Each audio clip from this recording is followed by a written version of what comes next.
Gregorio Sendania of the Office for Media Affairs.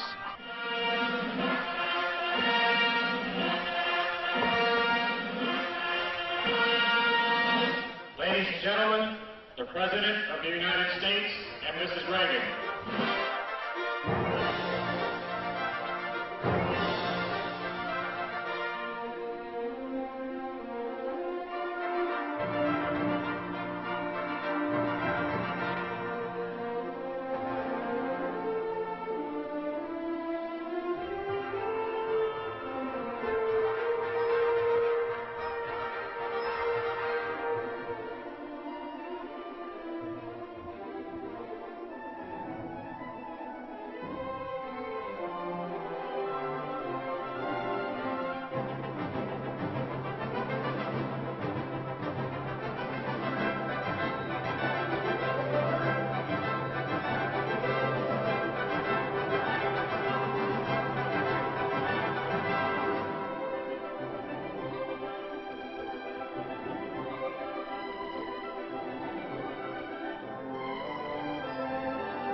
National anthems of the Republic of the Philippines and the United States of America.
Pandaigdigang pakikipaghamok. Si Ginoong Reagan, mga kaibigan, dahil lang po sa ilang bagay na ang inyo po nakikita, mga kaibigan, ay bahagi po ng tinatawag na Old Guards. Ito po ang kanilang sandatahang lakas na bahagi po ng grupong revolusyonaryo, at ito po ay kinabibilangan ng mga bahagi po ng sandatahang lakas po nila, ang kanilang lakas pangkatihan. Ang ipinakikita ngayon ay isang espesyal na pagdaloy sa marcha na tinatawag po nilang Revolutionary March para po sa kanilang mahal na Pangulo. Mr. President, Mrs. Marcos, it gives me special pleasure to welcome you to the United States. Mrs. Reagan and I have been long looking forward to returning the hospitality you showed us on our 1969 visit to your country. Our two peoples enjoy a close friendship, one forged in shared history and common ideals. In World War II, Americans and Filipinos fought side by side in the defense of freedom, a struggle in which you, Mr. President, personally fought so valiantly. The values for which we struggled, independence, liberty, democracy, justice, equality, are engraved in our constitutions and embodied in our people's aspirations. Today, our ties remain strong, benefiting each of us over the full range of our relations. Politically, we tend to view many world issues the same general way. Yours, Mr. President, is a respected voice for reason and moderation in international forums. The Philippines, with its ASEAN partners, has taken the lead in search for self-determination for the people of Kampuchea. In that vein, let me also pay tribute to you and Mrs. Marcos' personal leadership and commitment to the care of refugees in Southeast Asia. Under your direct sponsorship, the Philippines Refugee Processing Center has become a model of its kind in encouraging the development of self-sufficiency and the restoration of human dignity. The Philippines and you, Mr. President, play an important role in addressing the problems of economic development in the world. At Cancun, we made a new start toward a more effective and practical dialogue and improved cooperation among industrial and developing countries. Your leadership in that area, Mr. President, is vital and widely respected. Under your leadership at home, the Philippines can boast a record of solid economic growth over the past decade, attributable in significant part to its hospitable attitude toward free enterprise and private initiative. Your country's dedication to improving the standard of living of your people is an effort in which we've been delighted to participate through bilateral and multilateral economic assistance. Your continuing interest in better nutrition has led the Philippines to achieve self-sufficiency in food grain production. You can also point with pride to the success of your rural electrification program, now bringing benefits to an increasing number of remote regions. And I find it a matter of personal satisfaction that your country and my home state of California are both pioneers in developing geothermal power to replace expensive energy imports. The United States remains the Philippines' leading trading partner, and American firms are the largest foreign investors in your country, reflecting their confidence in your progress and prospects for economic growth. We have welcomed the growing two-way trade between our nations and have been pleased that we've been able to keep our markets for the products of your growing manufacturing and industrial sector the most open of any country in the industrialized world. America considers itself especially fortunate to have nearly 1 million persons of Filipino heritage now residing in our country. They bring with them their energy and their talents, and they contribute enormously to the rich diversity of American society. Similarly, thousands of Americans, enchanted by the beauty of your nation and by its people, have chosen to live in the Philippines. Our security relationship is an essential element in maintaining peace in the region and is so recognized. This relationship, one of several we have in the Western Pacific, threatens no one but contributes to the shield behind which the whole region can develop socially and economically. Mr. President, under your leadership, the Philippines stands as a recognized force for peace and security in Southeast Asia through its bilateral efforts and through its role in ASEAN, which is the focus of our regional policies in Southeast Asia. Mr. President, Mrs. Marcos, the United States deeply values its close friendship and alliance with the Philippines. We seek to use this visit to further strengthen our ties with your country. Nancy and I are personally delighted that you're here, and we say welcome to the United States, welcome to our national home.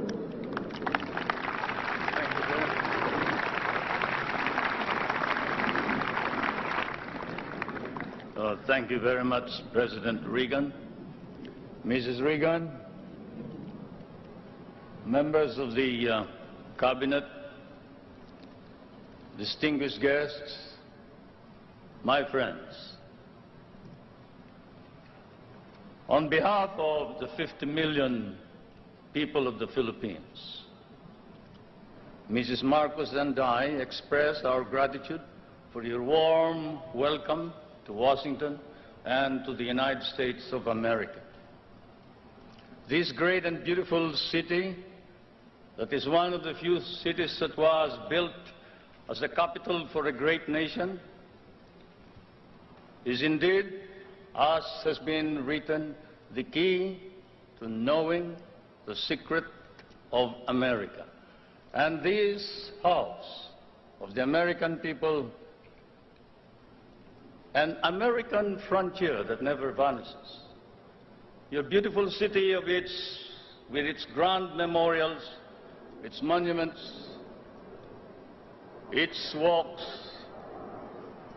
is indeed a city that memorializes the great achievements of your people for the past 2 centuries. But more than that, it keeps offering to the enterprising and the talented, the courageous and the strong, the rewards of effort and of initiative. At the same time, as I stand here on American soil, I realize that I stand on what may be the center of the government of the United States of America, here where, as I have often stated, the future is being born. The future is being born depending upon the man who is in the White House. And the man who is in the White House today certainly is creating a new future for our world.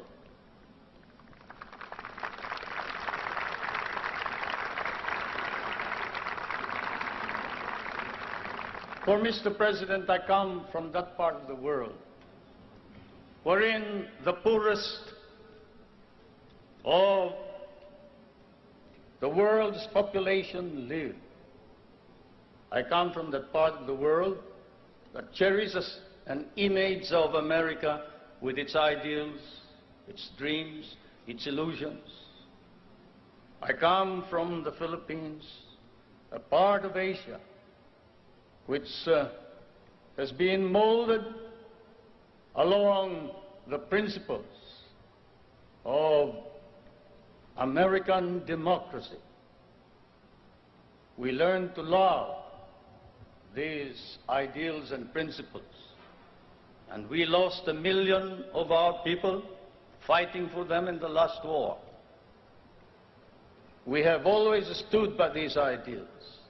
We shall continue to do so, whatever may be the cost, at the risk of our fortunes, our lives, but more important of all, our honor.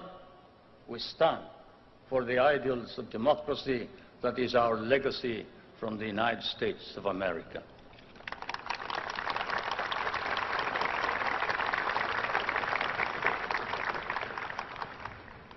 I did not come to burden you further with additional problems, Mr. President. For I know that, as I have said in many a speech before my own people and before the world,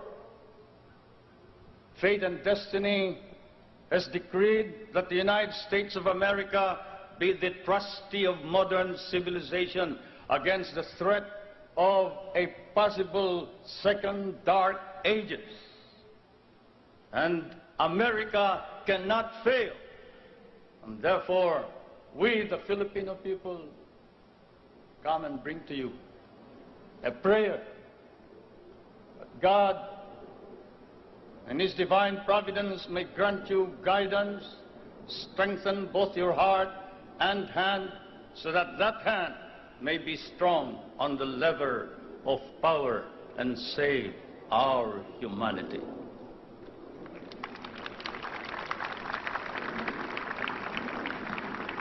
If America fails, then the world is lost. And thus, Mr. President, I can assure you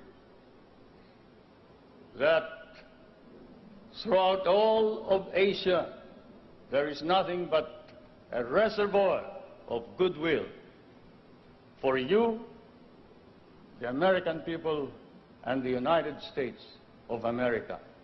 Once again, may I say thank you for your warm welcome and your hospitality, which I know we will never be able to reciprocate. Thank you.